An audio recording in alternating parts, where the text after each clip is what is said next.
therapists. And together we are the most famous physical therapists on the internet. In our opinion. In our opinion. And if you have not done so already, we want to urge you to subscribe to our to the YouTube, to our videos, because we're going to cover a lot of videos for the person who's 40, 50 years older, old or older. Right. And we're going to cover things that, yeah, I'll spit it out. We're going to cover things that are going to help you with your fitness and health as you age. Right. And we're experts at this stuff, so. Yeah, there's no doubt about it. We got years behind it. What I like to talk about, you can leave, Bob. All right. This one's all mine. What I want to talk today, I've had some, actually some patients of mine request this, and I'm thinking, boy, I got to get a video out on this so they can easily do it. And winter time's coming right now. It's December in Minnesota, and people who go out to walk normally for their fitness aren't doing it anymore. We got ice on the roads, ice on the sidewalks, and they're saying, what can I do to keep my fitness inside and not spend a lot of money, keep efficient with it? Very simple exercises to maintain leg strength as well as your balance, prevent those falls. Now this is probably for you people who are 60, 70 years and older. As a matter of fact, the person that called me, she's 92 years old, and she goes down to Arizona every year yet, but she still wants to know what she can do inside her house. So, here we go. Again, these are basic exercises to keep general strength in your legs and help your balance to keep you mobile throughout the winter at a low budget and be effective. If you happen to use a walker, we're going to use that. Otherwise, you're going to use your kitchen sink. I don't have one here, so I'll have to explain it. But in your chair, to start out with, simple exercises, ankle pumps. See what I'm doing down here? Got that, Joni? You pull your toes up as far as you can, you bring them down. Not little baby ones, but full range of motion ankle pumps. I want you to do 10 of those. Okay, when you get done with 10 of those, we're going to do kicks. Start with your knees like this, kick it out as straight as you can, and bring it back down. 10 on each leg, count them out. Don't do these little baby ones, and don't swing it around like it's flopping around. Meaningful exercise, good control equals good strength and tone. Okay, do 10 on each leg. Okay, then from there, we're going to do simple marching in the chair. Okay, you're going to do 10 on each leg. If you count 1, 2, 3, you count up to 20.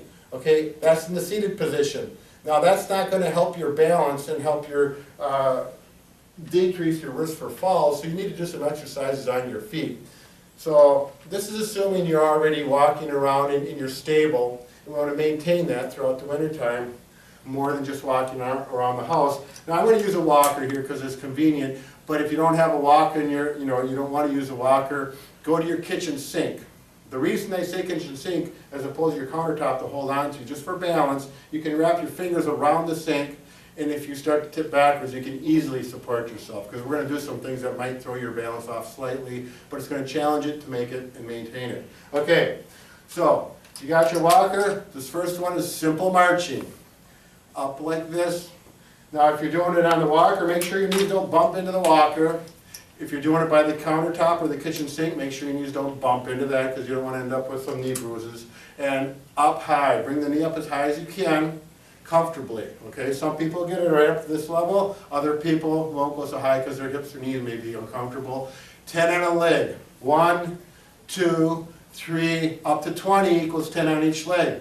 Then from that point, we're going to work the sides of the hips, okay? So you take the walker, you get it out of the way just a little bit, because we're going to go out to the side. Okay, if you're at the countertop, you don't have to worry about that. There should be nothing in the way, unless the cat's there. Get the cat out of the way, and you go out to the side, 10 on each leg. Okay, then make sure you do both legs. If you don't do both legs, you start walking around in a circle. Just kidding. Do both legs. The next one is kicks behind. Now I'm not talking about this, but we want to keep the knees straight, and we're going to work that big hip muscle right there, the glute maximus, and go back like this. Okay, common things that people do wrong is this. We don't want to do that. Up tall, good posture, 10 times on each leg. And the last but most important one for your balance is, can you get down and zoom down on my feet, Joni? Okay, is I call them toe heel rolls, because you go up on your toes and then you roll back on your heels. Now this is where people might have a tendency to fall backwards. That's why you're holding on to that cupboard or to your walker. Up on your toes, back on your heels is 1. And then 2. And then just zoom back on the whole thing, Joni. Okay, you got the whole knee? All right. Now, this is a part where, you know, if you go back like this and you feel yourself going like that, you're going back too far.